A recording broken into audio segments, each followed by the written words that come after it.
तो सही खातिर हमें हटाए विनती करबो पानी टा पी लेता।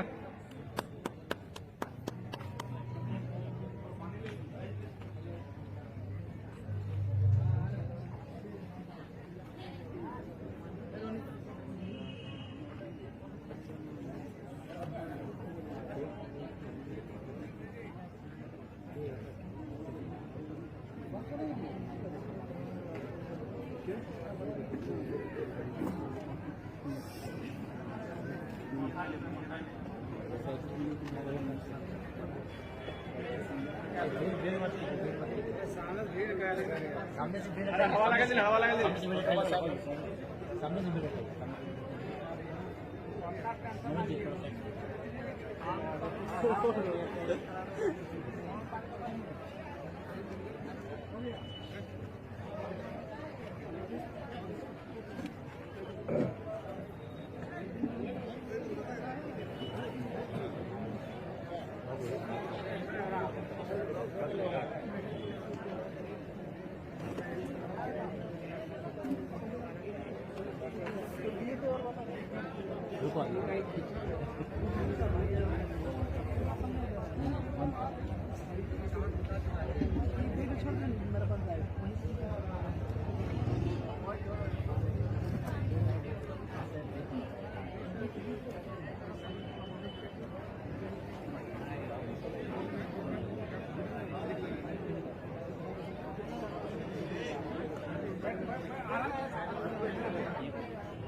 और 5 मिनट लोग बैसी रहा दादी बैसी रहो तो आशीर्वाद है कुछ ना तो बैसी रहो ठीक है ना। खाना खाई के आए ना आने का बोलो ना हमें भूखे आ गया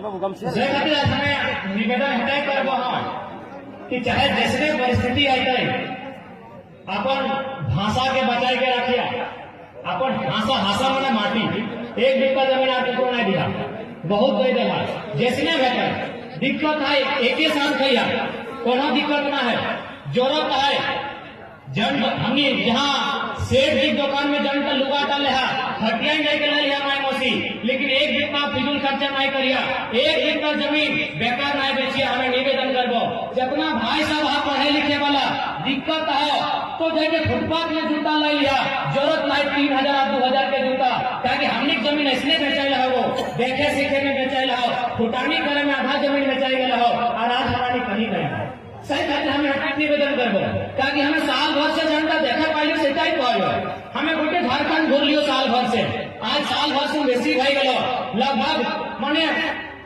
नहीं कहूँ 100 मिलाई के आज 18 गो जिला और 100 प्रखंड घूर लियो सब जगह हमारा लोग ऐसा नुकसान गलो कि हमारा लोग ठीक से भूखल ना आता आज भी ठीक से पढ़ो ना आता पैसा बेकार खर्चा करो तो सही खातिर भाषा भाषा पैसा बचाए के रखिया भाषा माने बोली कहीं घर गया है तोहरा नहीं सुगा देखला दादी सुगा देखला है सब सुगा के देखला लोग के धरी करके पिंजरा भरी ले देखला कहे पता हो ना सुगा दोसर जन भाषा बोल गए सुगा लगो ना तो टाइम के करे कि लोग के भाषा बोल गए सही खातिर लोग धरी के पिंजरा भरी लेते कौवा देखला कौवा के गर्दन के पाढ़ा देखला नहीं ना आजाद रहे भले करिया है लेकिन गाँव अगर माया भाषा लगा सबिन के एक संगे जड़हात कराइयो सबिन के जड़हात कराइयो जे हमर से बड़ो लगा जे हमर से छोटे लगा आशीष दियो क्योंकि एक एक करके तो सबिन के नाम भर पारबो आभार हो जातो तो सबिन के एक संगे जड़हात कराइयो और साथ ही साथ मीडिया जो लोकतंत्र के चौथा स्तंभ लगाई अखरानी आयल अखनी को जोहार जाना है, नेहर जाना है, क्योंकि आज कहीं ना कहीं हमने के मीडिया का बहुत आवश्यकता है। प्रेस जकर माध्यम से हमें अपन बात के पूरा झारखंड और झारखंड से बाहर भी रख सकल है कि झारखंड के लोग के साथ कितना दुख और दर्द है रहा है। जितना आयोजन समिति के धन्यवाद दिए, जैसा कि देखे पा रही है चंद्रपुरा के थाना प्रभारी महोदय आये अपनी को हमें धन्यवाद दिए कि अपन दल बल के साथ यहाँ तक आयला तो अपनी को जोहार जाना है। साथ ही साथ कुछ सीआईएसएफ के दल भी आए लेकिन अपनी को धन्यवाद दिए, जोहार जाना है। लेकिन हम एक संबोधन, पहला संबोधन प्रशासन से ही कर रहे हैं। चूंकि हिंदी में कराइए अपनी शायद सभी हमनी भाषा नहीं बुझे पड़ता, खासकर सीआईएसएफ का गिला तो हमनी भाषा का नहीं बुझे पड़ते ना, तो अपनी के हमें हिंदी ही संबोधन करे चाहिए। तो सबसे पहले चंद्रपुरा थाना प्रभारी महोदय, आप अपनी टीम के साथ आज के सभा स्थल में आए हैं सुरक्षा देने के लिए, और तो आपका और आपकी समस्त टीम का, पुलिस की टीम का हम धन्यवाद देते हैं। और साथ ही साथ जैसा कि देख पा रहे हैं कुछ सीआईएसएफ के लोग भी निगरानी कर रहे हैं, सीआईएसएफ के अधिकारी जवान भी निगरानी कर रहे हैं, उनका भी हम धन्यवाद देते हैं। लेकिन साथ ही साथ चूंकि झारखंड के लोग एक नई लड़ाई की ओर बढ़ रहे हैं, चाहे झारखंड हो या भारत देश हो, हम लोग एक नई वैचारिक लड़ाई के लिए बढ़ रहे हैं। यानी आज पुलिस प्रशासन, सीआईएसएफ, सीआरपीएफ सभी को जानना होगा कि आखिर विस्थापितों का दर्द क्या है और हमारी लड़ाई कहां तक सही है। क्योंकि आपको इसलिए हमारा दर्द जानना होगा क्योंकि भले आज आप वर्दी पहनकर एक जवान हैं, लेकिन उससे पहले आप एक इंसान हैं। यानी आपको भी उस दर्द को समझना होगा।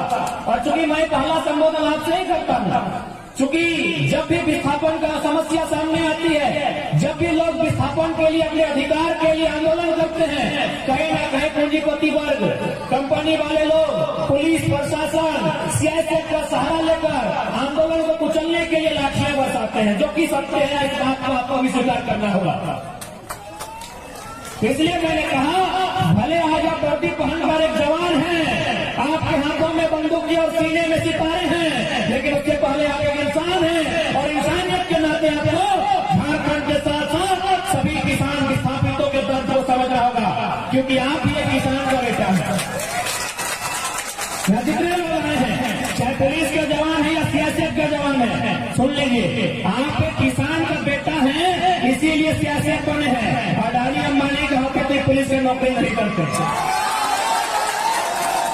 आप यदि किसी उद्योगपति के घर से ताल्लुकात रखते हैं, आप जितने भी पुलिसकर्मी आए हैं, जितने भी सीआईएसएफ के कर्मी आए हैं, यदि आप किसी अमीर घर का बेटा होते, आप ये 3rd ग्रेड और 4th ग्रेड की नौकरी नहीं करते।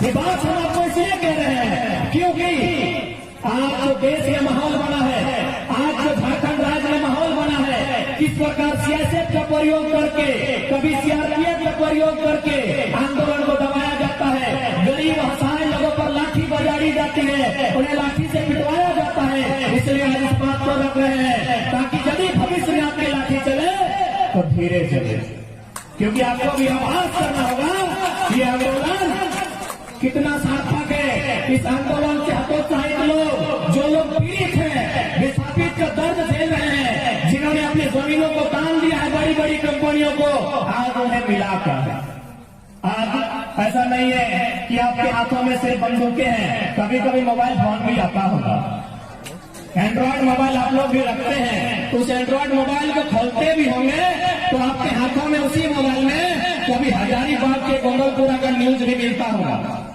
कभी गोड्डा के अडानी प्लांट का न्यूज भी आपको मिलता होगा।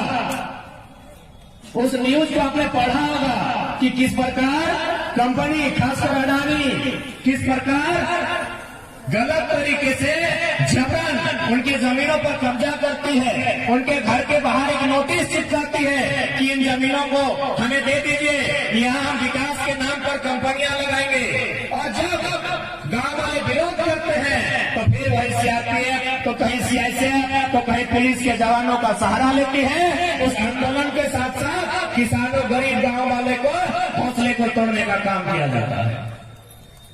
आज भले आप लोग पुलिस की नौकरी कर रहे हैं, लेकिन चूंकि आप लोग भी किसान परिवार से हैं, इस बात को कभी भूलिएगा नहीं। भले आज आपके हाथों में बंदूकें हैं मान्यवर, लेकिन आप एक किसान परिवार से हैं, आप मिडिल क्लास फैमिली से हैं, तभी आपने इस नौकरी को चुना है। यदि आप मिडिल क्लास फैमिली से नहीं होते हैं तो आप बिजनेस कर लेते हैं, कुछ नहीं करते हैं, लेकिन पुलिस तो नहीं बनते। आप एक मिडिल क्लास फैमिली से हैं, इसीलिए आपने इस रास्ते को चुना है। तो इसलिए आज आपको सच्चाई को आपको भी जानना होगा कि आज झारखंड में वास्तविक चल क्या रहा है। आज जो बड़ी बड़ी कंपनियां आप देख रहे हैं, और साथ ही आपको ये भी जानना होगा कि आज जो आप पुलिस बने हैं, ये किस कानून के तहत बने हैं।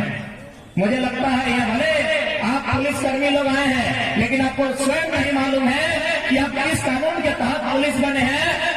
तो मैं आज पहले, क्योंकि मैंने प्रशासन का ही बात किया है, और मैं आपको नकारात्मक नहीं, मैं आपको अपना बड़ा भाई, अपना भाई मानकर बता रहा हूं कि किस प्रकार आपके माध्यम से, आपकी लाठी, आपकी बंदूकों के माध्यम से आप ही के दूसरे भाई को मारा जाता है, पीटा जाता है, चंद मुट्ठी भर अमीरों के लिए। आपके हमारी लड़ाई में सिर्फ चंद मुट्ठी भर लोगों का फायदा होता है, चाहे नक्सली मारा जाए या पुलिस के जवान मारे जाए। ये जो पुलिस नक्सली की जो लड़ाई होती है, इसमें सिर्फ चंद मुट्ठी भर लोगों का फायदा होता है।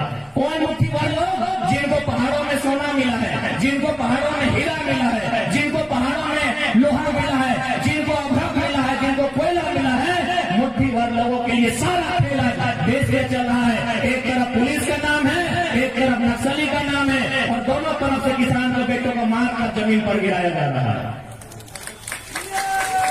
तो मैं बात कर रहा था कि आप किस कानून के तहत, क्योंकि भले मैं मानता हूं आज पुलिस की बहुत जरूरत है, लेकिन सच्चाई को आपको भी जानना होगा, ताकि भविष्य में अगर आपकी लाठी चले तो कम से कम उसमें किसी कंपनी का मोहर न हो, बल्कि उसमें मानवता हो। तो मैं आज सभी लोग जो इस मैदान में उपस्थित हैं, उन्हें बताना चाहूंगा कि police act, Indian police act 1861 का एक कानून है। 1860 में कानून बना था इंडियन पेनल कोड, जो आज हम धाराएं पढ़ते हैं, 107, 307, 302, 353, 153, 420, 421 जो धाराएं हैं, ये 1860 इंडियन पेनल कोड की कानूनें हैं। उसके एक साल बाद एक कानून बनता है इंडियन पुलिस एक्ट। अंग्रेज बहुत चालाक थे, अंग्रेज बहुत चालाक थे। अंग्रेजों ने इंडियन पुलिस एक्ट बनाया, इसलिए बनाया पता है, क्योंकि अंग्रेज मात्र 3 लाख थे। जब भारत में अंग्रेज लोग आए थे, अंग्रेज मात्र 3 लाख थे, और भारत के लोग 30 करोड़ थे। यानी हम जब एक एक तमाचा लगाते ना, तो अंग्रेज सब बैगन का भरता बन जाता है, इतनी उनकी संख्या थी। लेकिन वो दिमाग से बहुत तेज थे, इसीलिए उन्होंने कहा कि भारत के लोगों के बैकग्राउंड को जानिए, इन्हें कैसे कंट्रोल किया जा सकता है। तो देखा कि भारत के लोग काफी गरीब हैं, इन्हें अगर 2-4 रुपया बढ़ा दिया जाए, इनके हाथों में अगर 2-4 पैसा दे दिया जाए, तो ये अपना भाई को मारपीट शुरू कर देगा। तो अंग्रेजों ने कहा कि ऐसे क्यों थमाया जाए, एक नौकरी का नाम दिया जाए। उस नौकरी का नाम दिया इंडियन पुलिस एक्ट 1861। एक कानून बनता है 1861 में भारत देश में, जिसका नाम होता है इंडियन पुलिस एक्ट। और उस एक्ट के तहत अंग्रेजों ने फरमान जारी किया, अपना जो उनका टीम है, इस नौकरी में सिर्फ और सिर्फ इंडियन को नौकरी देना है। इंडियन पुलिस एक्ट में केवल और केवल इंडिया के लोगों को नौकरी देना है। क्यों? नहीं, ये जो नौकरी होगा, इसमें जमादार, हवलदार, चपरासी, पुलिस, यही लोग बनेंगे, और इसमें केवल और केवल इंडिया के लोगों को नौकरी देना है। ध्यान रहे, इन्हें आईसीएस नहीं बनने देना है। आईसीएस आप जानते होंगे, जो इम्तिहान को नेताजी सुभाष चंद्र बोस ने पास किया था, इंडियन सिविल सर्विस, जिसे आज हम लोग आईएएस और आईपीएस, आईएफएस, आईआरएस कहते हैं। यही एग्जाम अंग्रेजों के टाइम में आईसीएस के नाम से जाना जाता था, इंडियन सिविल सर्विस। अंग्रेजों की सख्त हिदायत थी कि कुछ भी हो जाए, इन्हें इंडियन पुलिस एक्ट के तहत ही रखिएगा, आईसीएस इंडियन सिविल सर्विस के तहत आने मत दीजिएगा, क्योंकि उसमें मजिस्ट्रेट बनेंगे, और मजिस्ट्रेट जो भी बनेंगे, जो भी ऊपर लेवल के रैंक होंगे, उसमें इंग्लैंड के लोग होंगे, और जितने जमादार, हवलदार रहेंगे, वो इंडियन पुलिस एक्ट के तहत इंडिया के लोग होंगे। और इनका काम क्या रहेगा? अंग्रेजों ने कहा इनका काम क्या रहेगा? नहीं, इनका काम रहेगा, जब जब भारत के किसी कोने में कोई भी अंग्रेजों के खिलाफ आंदोलन करेगा, ईस्ट इंडिया कंपनी के खिलाफ आंदोलन करेगा, अंग्रेजों को भगाने के लिए आंदोलन करेगा। जब भी इस देश में कोई किसान, कोई कामगार इसी इंडियन पुलिस एक्ट के तहत जो लोग हवलदार, जमादार, चपरासी की नौकरी कर रहे हैं, जो एक गरीब किसान का बेटा है, किसी को 2-4 पेमेंट देके उसी किसान को पिटाना है। ये भारत की सच्चाई है। जितने पुलिसकर्मी हैं सच्चाई जान लीजिए, बाकी आप ड्यूटी कीजिए, मना नहीं है, ये अभी भारत का हिस्सा है। इसी के तहत भारत में इंडियन पुलिस एक्ट 1861 कानून बन के आता है और उसका इम्प्लीमेंट किया जाता है कि जब जब इस देश में अंग्रेजों को भगाने के लिए कोई विरोध करेगा, कोई हड़ताल करेगा, कोई सड़क जाम करेगा, तब तब उसी पुलिस का बाप दादा को पिटाना है। पुलिस मैंने किसान का बेटा, आंदोलन करने वाला किसान। आज भी देश में वही हो रहा है। आज के देश में उसी इंडियन पुलिस एक्ट 1861 के कानून का प्रयोग करते हुए आज भी पुलिस प्रशासन की लाठी, सीआरपीएफ की लाठी, सीआरपीएफ की लाठी केवल गरीब, गांव, किसान, बेबस, लाचार मजदूर को चल रही है। मुझे कहने में बिल्कुल डर नहीं लगता है, मुझे कहने में बिल्कुल डर नहीं लगता है। जब से भारत में वन कानून बना है, फॉरेस्टर जब से बना है, तब से लकड़ी का चोरी ज्यादा हुआ। जब से इस देश में फॉरेस्टर बना है, तब से लकड़ी का चोरी ज्यादा हुआ है। और जब से इस देश में सीआईएसएफ बना है, बुरा मत मानिएगा, हम अधिकारियों को कह रहे हैं, जब से इस देश में सीआईएसएफ बना है, कोयला का चोरी ज्यादा हुआ। हमें इस बात को कहने में कोई गुरेज नहीं है, कोई डर नहीं है, कोई लज्जा नहीं है, कोई शर्म नहीं है, कोई भय नहीं है। जैसा फॉरेस्टर का नाम देके जंगल खाली किया जा रहा है, सीआईएसएफ का नाम देके कोयला चोरी करवाया जा रहा है। और लाठी किसको मिलेगा? गांव के बेबस, लाचार, गरीब व्यक्ति को। यदि आप वास्तव में ईमानदारी पूर्वक ड्यूटी करते हैं तो सीआईएसएफ के जो उच्च अधिकारी हैं, क्योंकि मैं बार बार कहता हूं, जो लोग जीडी की नौकरी कर रहे हो हमारे भाई हैं, क्योंकि मेरे साथ फुटबॉल खेलने वाले मेरा लगभग दर्जनों दोस्त सीआईएसएफ बने, हम जानते हैं। जो लोग जीडी की नौकरी कर रहे हैं, इस ग्राउंड में जितने लोग आए हैं वो गरीब परिवार से हैं। हम सीआईएसएफ के उच्च अधिकारियों से संदेश देना चाहेंगे, यदि वास्तव में आपको अपनी नौकरी का इतना ही गुमान है और आपको लगता है आप देश की सेवा के लिए आए हैं, तो पहला काम अनोट सुनकर ट्रैक्टर भर के दिखाइए।